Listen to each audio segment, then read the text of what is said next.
আমি জিন ও মানব সকলকে দিয়ে অবশ্যই জাহান্নাম পূর্ণ করব। কেউ জানে না তার জন্যে তার কৃতকর্মের পরিণামে কি কি নয়নপ্রীতিকর প্রতিদান লুকায়িত আছে।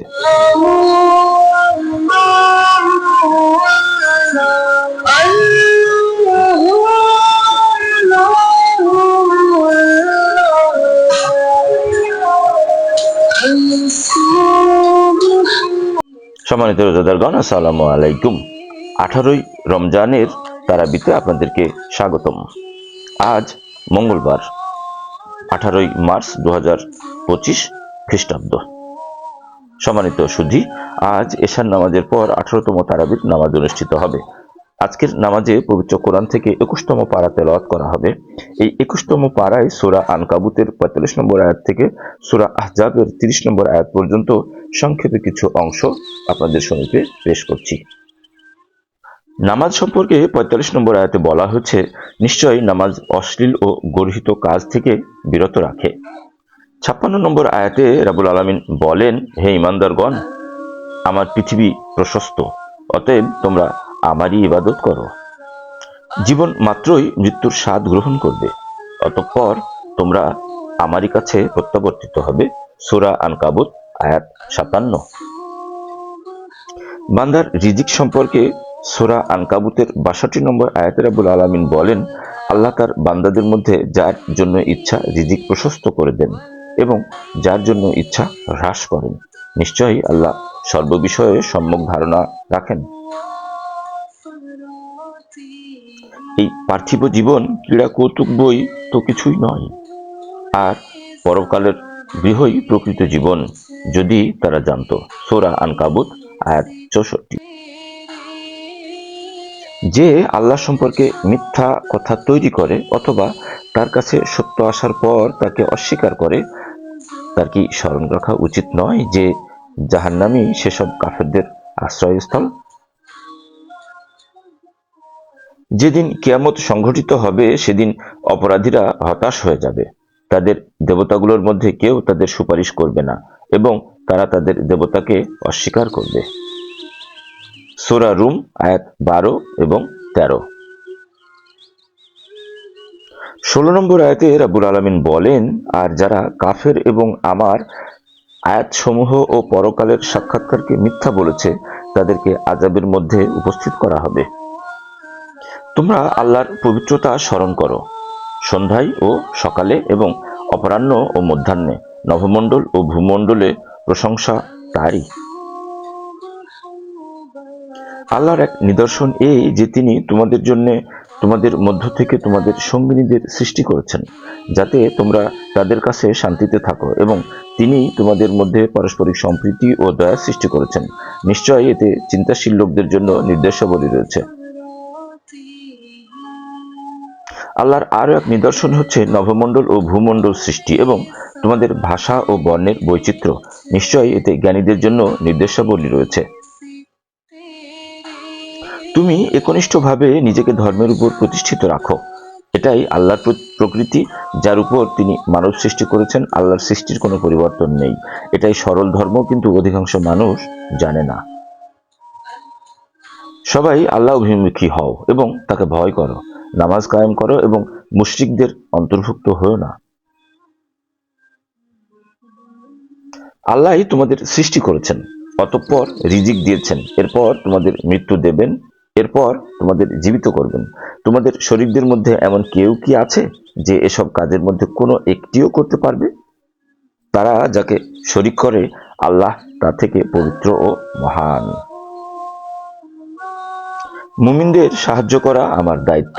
সূরা রুম আয়াত 47। আল্লাহ দুর্বল অবস্থায় তোমাদের সৃষ্টি করেন, অতঃপর দুর্বলতার পর শক্তি দান করেন, অতঃপর শক্তির পর দেন দুর্বলতা ও বার্ধক্য। তিনি যা ইচ্ছা সৃষ্টি করেন এবং তিনি সর্বজ্ঞ ও সর্বশক্তিমান। আমি মানুষকে তার পিতামাতার সাথে সদ্ব্যবহারের জোর নির্দেশ দিয়েছি। তার মাতা তাকে কষ্টের পর কষ্ট করে গর্ভে ধারণ করেছেন। তার দুধ ছড়ানো 2 বছর হয়। নির্দেশ দিয়েছি যে আমার প্রতি ও তোমার পিতামাতার প্রতি কৃতজ্ঞ হও। অবশেষে আমারই নিকট ফিরে আসতে হবে। নামাজ কায়েম করো, সৎ কাজে আদেশ দাও, মন্দ কাজে নিষেধ করো এবং বিপদ আপদে সবর করো। নিশ্চয়ই এটা সাহসিকতার কাজ। অহংকার বশে মানুষকে অবজ্ঞা করো না এবং পৃথিবীতে গর্ভ ভরে পদচারণা করো না। নিশ্চয়ই আল্লাহ কোনো দাম্ভিক অহংকারীকে পছন্দ করেন না। পদচারণায় মধ্যবর্তিতা অবলম্বন করো এবং কণ্ঠস্বর নিচু করো। নিঃসন্দেহে গাধার স্বরই সর্বাপেক্ষা অপ্রীতিকর। পৃথিবীতে যত বৃক্ষ আছে সবই যদি কলম হয় এবং সমুদ্রের সাথেও 7 সমুদ্র যুক্ত হয়ে কালি হয়, তবুও আল্লাহর বাক্যাবলী লিখে শেষ করা যাবে না। নিশ্চয়ই আল্লাহ পরাক্রমশালী, প্রজ্ঞাময়। হে মানব জাতি, তোমরা তোমাদের পালনকর্তাকে ভয় করো এবং ভয় করো এমন এক দিবসকে যখন পিতা পুত্রের কোনো কাজে আসবে না এবং পুত্র তার পিতার কোনো উপকারে আসবে না। নিঃসন্দেহে আল্লাহর ওয়াদা সত্য। অতএব পার্থিব জীবন যেন তোমাদেরকে ধোঁকা না দেয় এবং আল্লাহ সম্পর্কে প্রতারক শয়তানও যেন তোমাদেরকে প্রতারিত না করে। নিশ্চয়ই আল্লাহর কাছে কিয়ামতের জ্ঞান রয়েছে। তিনি বৃষ্টি বর্ষণ করেন এবং গর্ভাশয়ে যা থাকে তিনি তা জানেন। কেউ জানে না আগামীকাল সে কি উপার্জন করবে এবং কেউ জানে না কোন দেশে সে মৃত্যুবরণ করবে। আল্লাহ সর্বজ্ঞ, সর্ববিষয়ে সম্যক জ্ঞাত। আমি জিন ও মানব সকলকে দিয়ে অবশ্যই জাহান্নাম পূর্ণ করব। কেউ জানে না তার জন্যে তার কৃতকর্মের পরিণামে কি কি নয়ন প্রীতিকর প্রতিদান লুকায়িত আছে। যারা ঈমান আনে ও সৎকর্ম করে তাদের জন্য রয়েছে তাদের কৃতকর্মের আপ্যায়নস্বরূপ বসবাসের জন্য জান্নাত।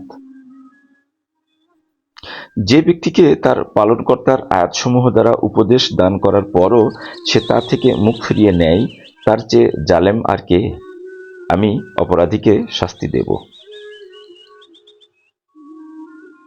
ফয়সালার দিন কাফেরদের ঈমান তাদের কোনো কাজে আসবে না এবং তাদেরকে অবকাশও দেয়া হবে না।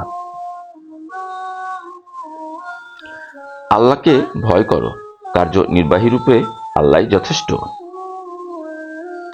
নবী মুমিনদের নিকট তাদের নিজেদের অপেক্ষা অধিক ঘনিষ্ঠ এবং নবীর স্ত্রীগণ মুমিনদের মাতা। আল্লাহর বিধান অনুযায়ী মুমিন ও মুজাহিরগণের মধ্যে যারা আত্মীয় তারা পরস্পরের অধিক ঘনিষ্ঠ। তবে তোমরা যদি তোমাদের বন্ধুদের প্রতি দয়া দাক্ষিণ্য করতে চাও করতে পারো, এটা লৌহে মাহফুজে লিখিত আছে।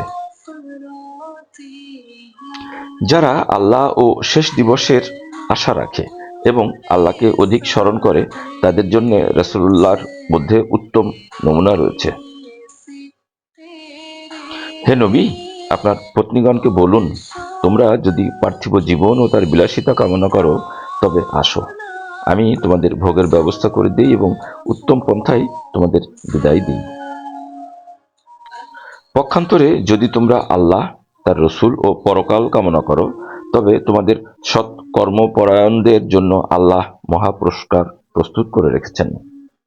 সম্মানিত সুধী, 18তম তারাবির সারসংক্ষেপ এ পর্যন্তই। ইনশাল্লাহ আবারও কথা হবে 19তম তারাবির সারসংক্ষেপ নিয়ে। ততক্ষণ পর্যন্ত আপনাদের সকলের জন্য শুভকামনা। আল্লাহ হাফেজ।